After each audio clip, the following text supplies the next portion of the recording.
Welcome to Bounce, playful, unfussy conversations with SoCal's arts and culture stars. I'm your host, Susan Petrella, a lifelong arts and culture patron/advocate and the rockstar consultant who rockets your business to success. Each Wednesday, Thursday, or Friday, I'm hanging out with cool, clever, creative individuals. Today's guest is Mark Kaufman. Although Bounce is focused on artist interviews, we also wanted to interview individuals on the other side of the arts equation, curators, publishers, logistics firms, and such. Mark is the founder/publisher of Local Arts Magazine and localarts.com, dedicating the last 30 years since 1992 to promoting the arts and artists in Orange County and the surrounding locales. Welcome, Mark. Nice to have you here today. Thank you for having me. So where did you get this idea in 1992 to launch Local Arts? I was looking for some art for my home, and I was a Central Orange County resident, and of course at the time it was like, okay, let's run down to Laguna Beach and make our way through the galleries and see what we can discover and grab something and be happy. And after a couple of weekends down there, wondering when I was done looking, if I had taken into account everything that was available, I could make a selection. And I wanted to be really informed in case I saw something, you know, on a Sunday that I didn't see on a Saturday afternoon. And I recognized that after speaking with dealers and artists that so much of the art that moves out of that community is sold to collectors who are well outside the area. And I thought, well, they must be, you know, sort of, must be sort of challenged with the same challenge that I am. And so I thought, this needs to be cataloged. There needs to be a directory, something that will give a visual chaperone to people who have limited access. I could run down there 3 weekends in a row, no problem. But people who are visiting from outside the area with money, you know, burning a hole in their pocket, don't know when they're done looking. And so, having had some experience in the publishing business, I set out to investigate the viability of it, and wasn't really willing to dedicate my life to it, but I thought it might be something to, you know, look into.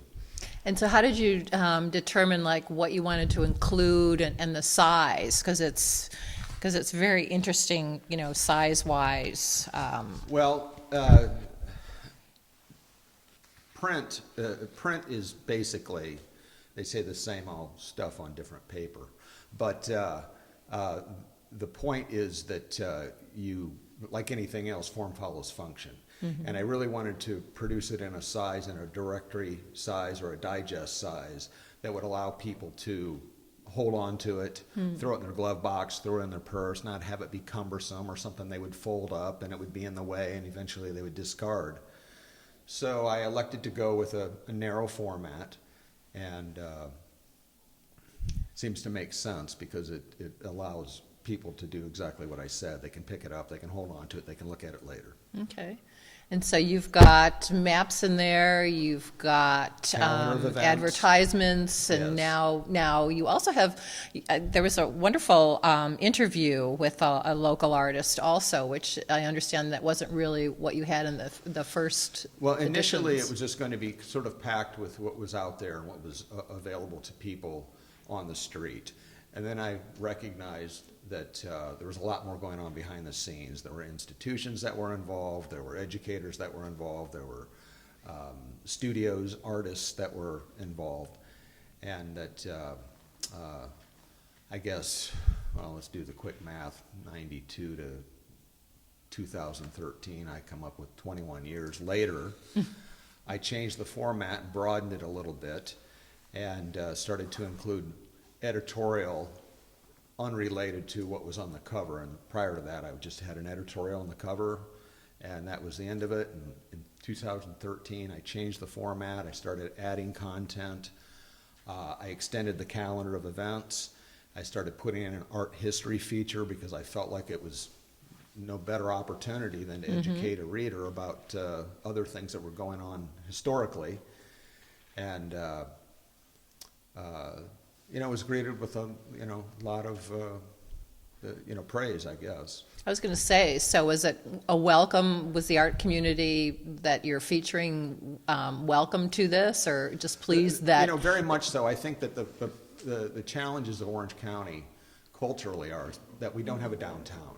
We're shotgunned out, as I always like to say, and we're like a bunch of little nests in a tree saying, feed me, feed me, feed me. You've got Santa Ana, you've got Laguna Beach, you've got Huntington Beach, you've got, at that time, different parts of Tustin, you've got San Clemente, and there are only 4 weekends or so in a month.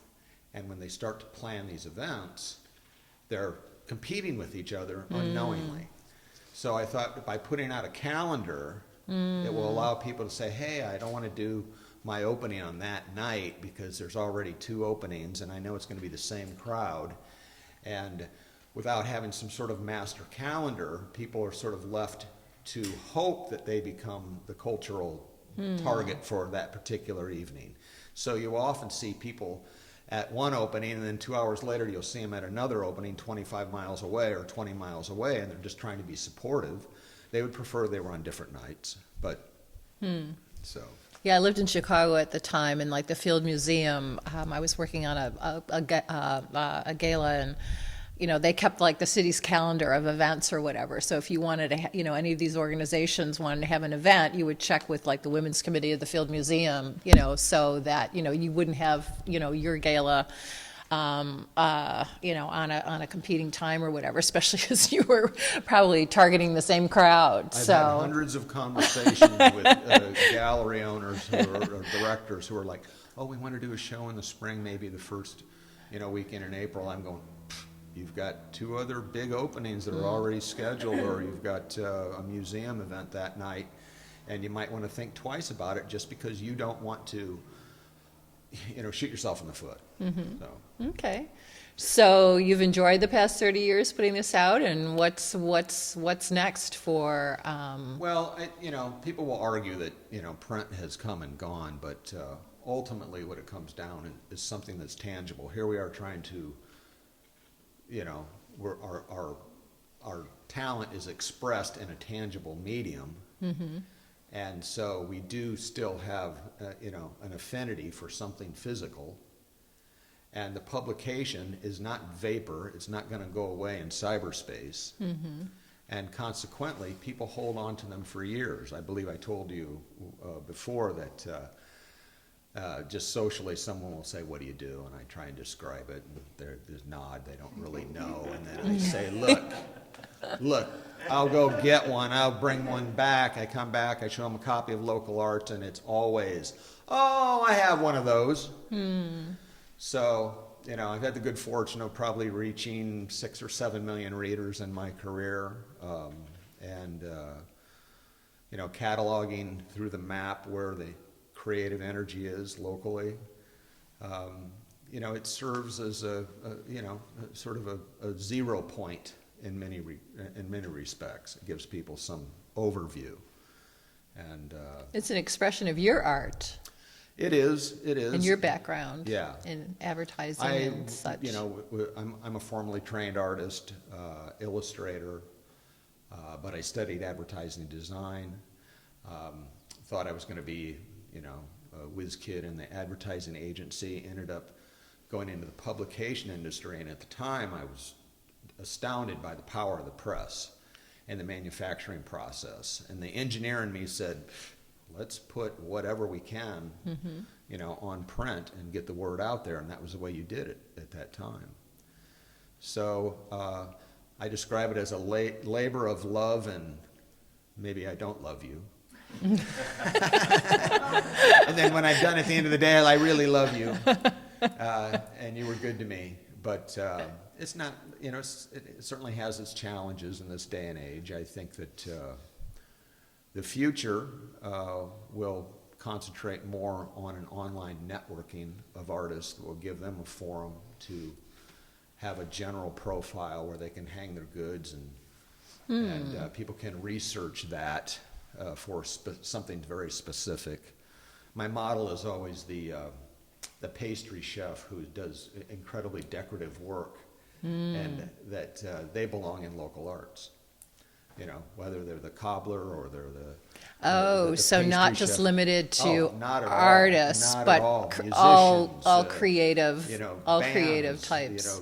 venues to just say, well, I'm not interested in I'm not going to be a part of a social media network when I travel, but I'm certainly interested in the arts. So if I can land someplace and jump on our local art website and say, wow, there's venues here, there's artists here, there's museums here, there's galleries here, there's studios here. It will give people an opportunity to connect directly with the creator. Okay. So that's the future. That's where you're going. That is the then? future.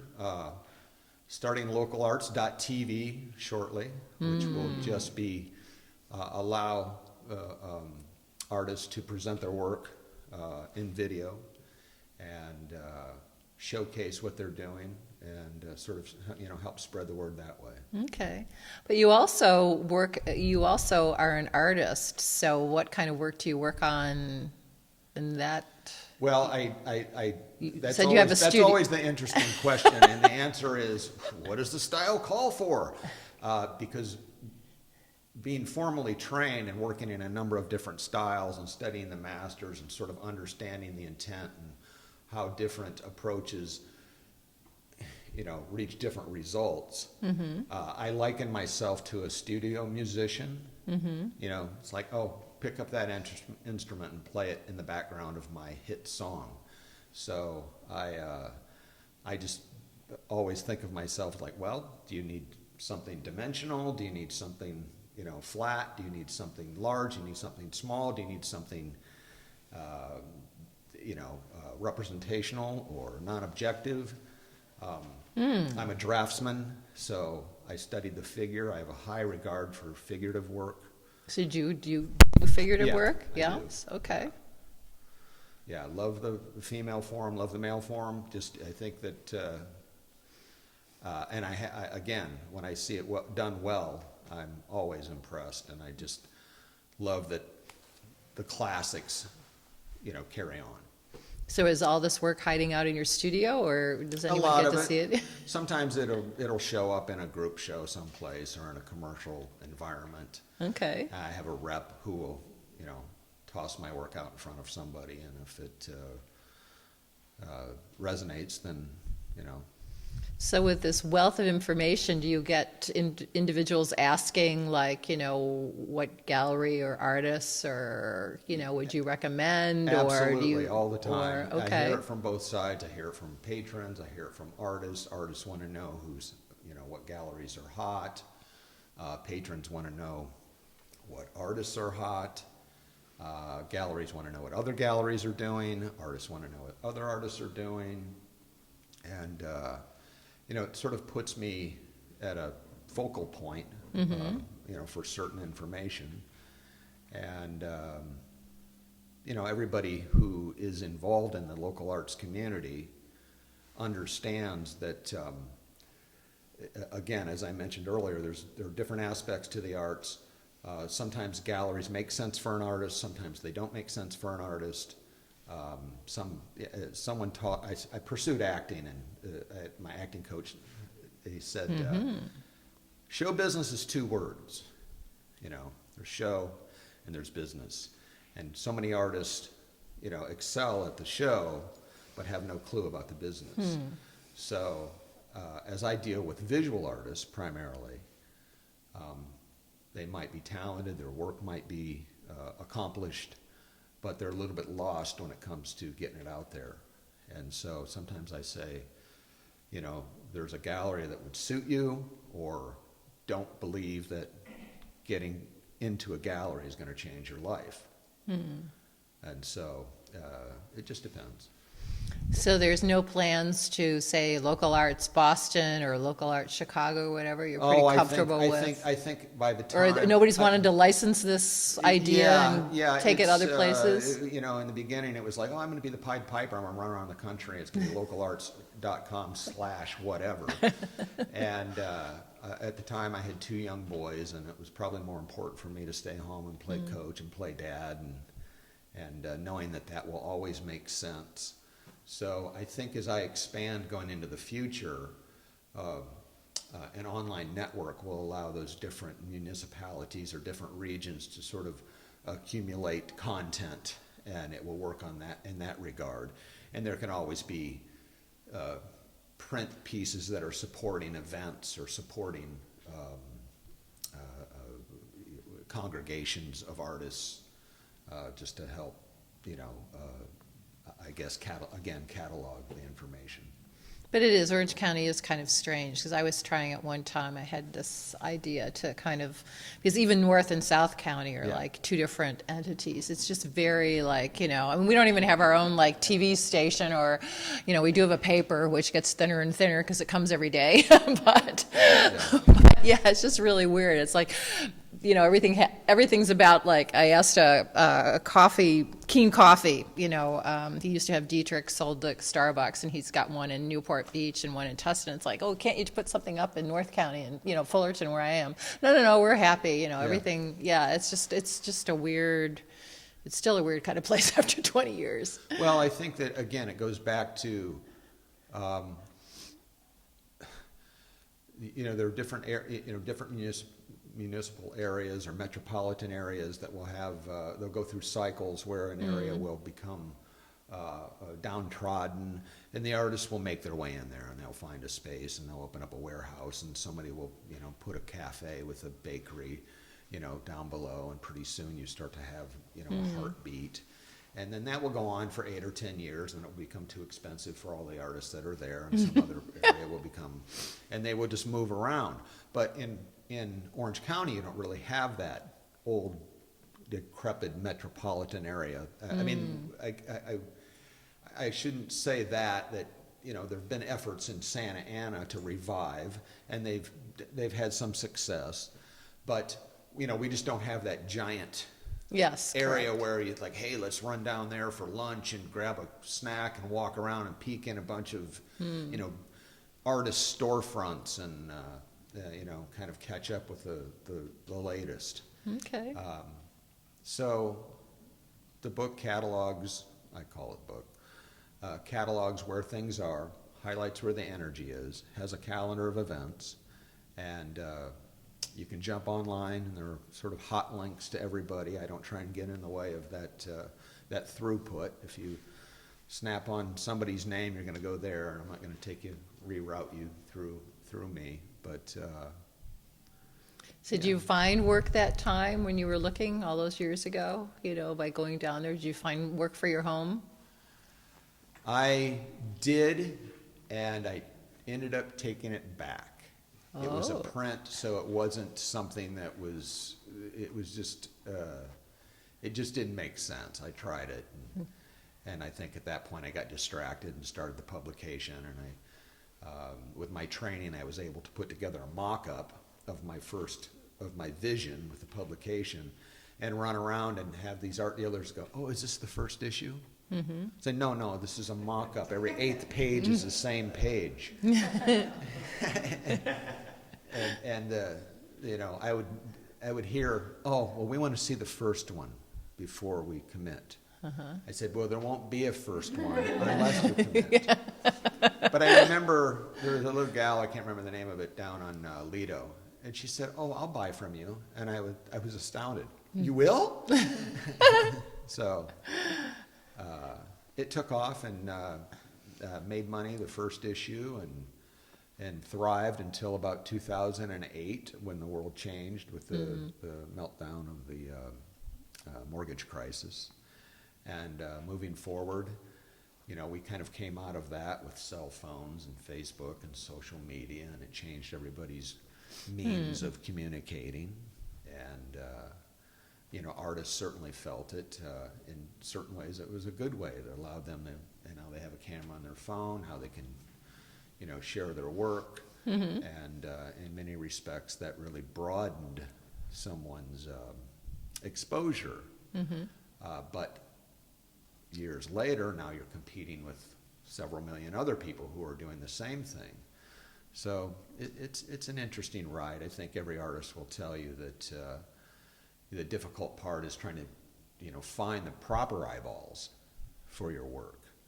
Because, and I will say this to artists, especially young artists, I'll say, look, have you sold to someone besides family and friends? You know, just to a total stranger who likes your work. Yes, I have. I said, okay, then for you, you have the formula. You're creating something that people find value in. They've actually stepped across the line and written you a check or done whatever. And now it's just a matter of numbers. You just have to expose yourself to more people, because the more eyeballs that see it, they're going to find your flock. And I really believe that that's, in essence, that's how you go about making a living as an artist. Cool.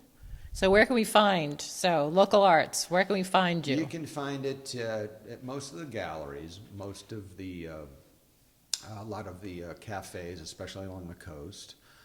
Certainly at the higher end hotels and resorts, visitors bureaus. The hotels love it. I had mentioned to you on the phone that I published 4 times a year from 1992 to 2009 through 2019. Published our first issue of 2020, and then we were shut down in March 15th of 2020, and I had my spring issue was due out in a month. And from that point forward, I didn't publish again until the summer of 21, and then not again until the summer of 22. And then I published the summer of 23. I published the fall of 23, so I did 2 issues in 23. Yeah, so this and is the goal 23. in 24 is to at least do 3 of the 4 scheduled issues, and hopefully we'll get back on track. I was gonna say we could- And the point of the quarter, doing things quarterly, is a lot of galleries don't have a budget to be doing something every 30 days. And the work should withstand the test of time. It's funny, I was, in preparing to come and talk to you, I dug out some issues from their late 90s and early 2000s and flipped through them.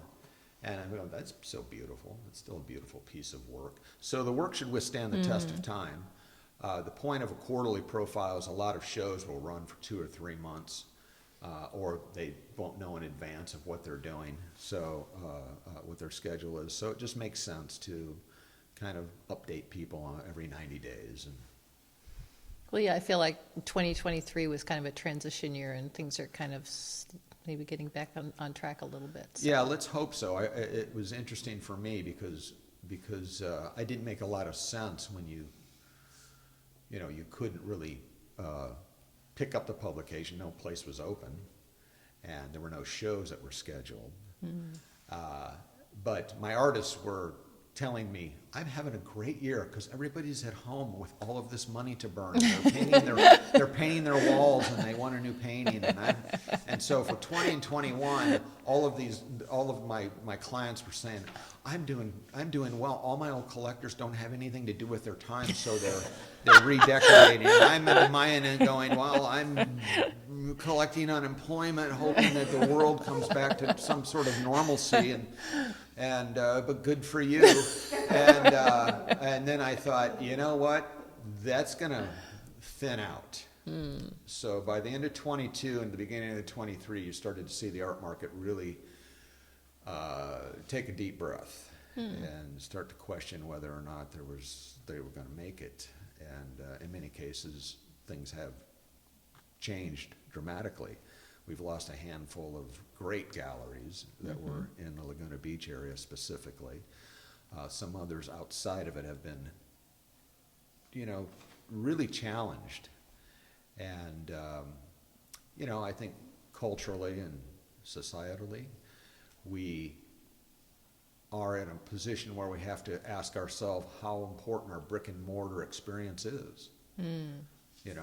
Because as I like to say, if you have Amazon, you don't need a neighbor. Because you no longer need to rely on a community. And, while we have that convenience, we're also we lose isolating. Yeah, we lose something without that community. And I think that goes back to the bigger picture of local arts becoming a network. Because if you really want to support something that's in your area, or you want to pick up something that's indigenous to an area while you're traveling, knowing that you're going to be dealing with somebody who's there, you might make a friend if you're local. You might make a friend if you're not. So. Okay. Well, thank you very much. It was My a pleasure. pleasure Thank having you. you here, Mark. Thank you. You've made Bounce bounce. A special thank you to our generous sponsor, Coastline College, its Fine Arts Department and Art Gallery, David Michael Lee, Director, Curator, and Professor. David's also Bounce's amazing producer. Thank you, David. Until next time.